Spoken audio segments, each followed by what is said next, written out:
I think farmers do a lot for the environment within their knowledge base, and ultimately a lot of our farmers are multi-generational farmers. So they want to do things sustainably, but with margins being so slim, I mean, we spoke about it the other day. Last year, our study group average showed a loss for the average farmer. It's a marginal loss, but a loss that they showed in that. So they're willing to do whatever needs to be done to not have that. So especially in an extensive space, you can stock what you can stock, so they try and push that limit. On the beef side of things, the returns are low and slow, I'd call it. So around about 4%, you're doing quite well. So you've got a massive capital asset here in terms of your land and your cattle, your livestock, and you don't make a whole lot of money. So I was initially just a stock farmer, and then I was forced to do some type of cropping in order to make the economics work. So to give you some indication, on 30 hectares of seed potatoes, I can make more than on 3,000 hectares of extensive beef in an annum. We've seen a lot of our farms in terms of a multi-sector enterprise. So you've got crops, you've got livestock and various different things. Your livestock most likely run as a piggyback. It helps a bit with the cash flow. You have one crop that comes off, you have one set of weaners that comes off. Your value lies in that. It's not very liquid. That is the problem, and one really relies on the increase in the capital value of the land and the cattle in the long term to make it worthwhile. So if your land prices are going up, it kind of makes up for that low percentage return on investment, because at the end of the day you got to join the two together, and you're getting some gain. So he sits on a big land, but he also, if he didn't inherit it, there's a massive bond on that land. So then the cattle is used to pay the bond, and the crops is used to also pay the bond, and just have a little bit enough to survive the year to continue next year. So there's this massive asset base, but the cash, there's no cash. Cash flow in these operations is poor, because in a beef operation, you're getting cash flow in 2 or 3 months of the year, and then potatoes, this is when, so I kind of cash flow wealthy for half the year and then cash flow poor for half the year. Lately, because of political instability, the farm prices haven't moved much. A big risk for what we currently have, and everyone knows this, is the EWC sort of component on it, where a lot of the guys are concerned for their property rights.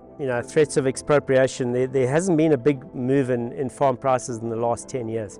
They can't necessarily put their land up as collateral anymore.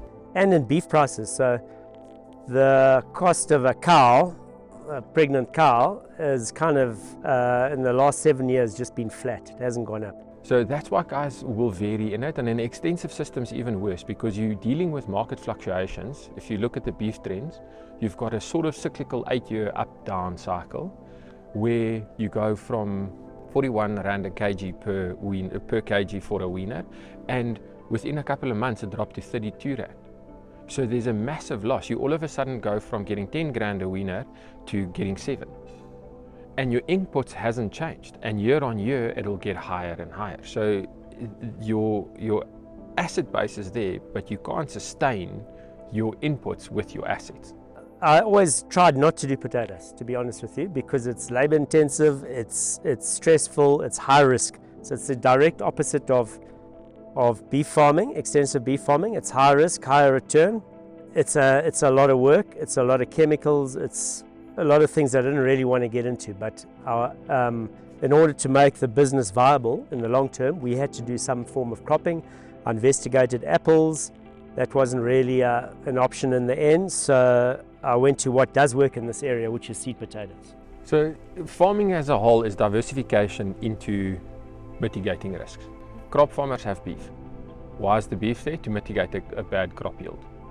Okay. Beef farmers, you'll see they'll run varying different sectors within their beef. They'll run oxen, they'll run weaners, they'll run long yearlings. Why? It's different times of the market. They'll have different breeding seasons. The entire game of it is to try and offset their risks. So people have looked at kiwis, apples, intensive vegetables, but we're far from market. Yeah, so I think tourism is the one other thing. But you know, it's not like you've got a massive range of species of game here. So it's not like owning a bushveld property where you could do proper either hunting or photographic safaris or that type of thing. So it's fairly limited in that regard. So a lot of your extensive beef farmers are starting to realize, or have already realized, that you're not a beef farmer, you're a veld farmer, you're a grass farmer, and the importance of that. So the importance of having grass and healthy grass is becoming an increasingly important thing. This is why the regenerative ag movement is starting to gain momentum as well, because there's a premise for both. There's definitely a sweet spot between what our environment can offer and looking after that and our environment and the economics of it. Everyone is struggling to find that sweet spot. And unfortunately, a lot of the times, the economics make sense at the expense of the environment. So you're pushing your limits on what you can do because of the economic stress that's on you.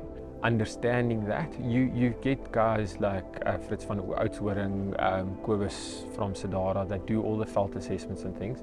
And once they start realizing the value of that, you have a healthier animal, you have an animal that stays in a better condition for a longer period of time. The way you look after your veld does directly affect your economics. It does. And as soon as they start realizing that, you'll see more guys managing that. You know, we just custodians of this land for a short little time, you know, while we're here. So I think you've got to look at the bigger picture, and as long as it's a positive contribution from people. What's also happened quite interestingly, so I reckon maybe half the farms have disappeared or gone through to companies. Companies basically may put a manager there who's less inclined, he may last a year or two, he's less inclined to worry about this type of thing. It's not his kids that are going to inherit that property and inherit a hill full of bramble, you know. It's either you buy your neighbor or your neighbor buys you. And that's really kind of what's in reality, in quite a short space of time, is actually what's happened. And yeah, that's not great.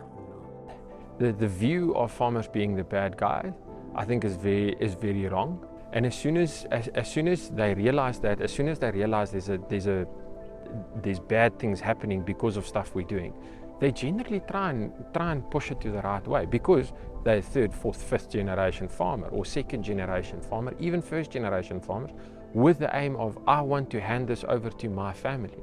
It's not just for me and mine.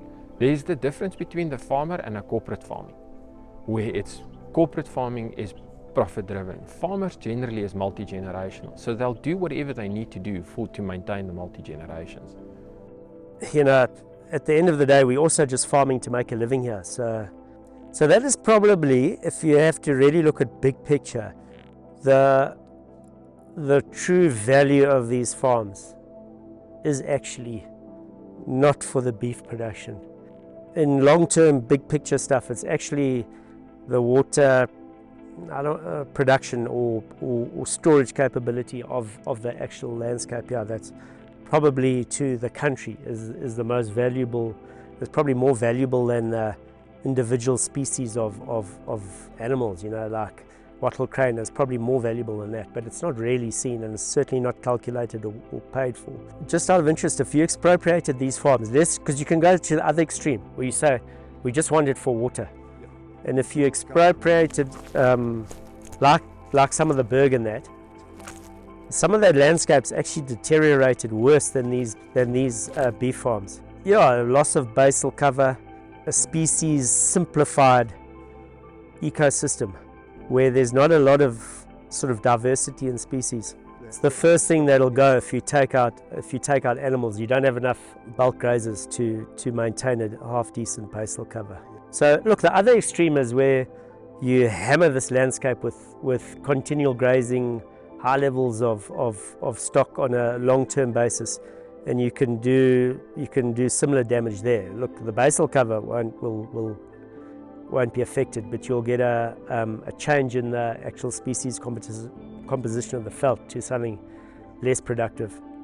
And I think also farmers has got a reputation of being hard characters and hard people to convince. And I don't necessarily think that's true. They are very robust, especially in this country. They're very robust, very resilient, and very self-reliant.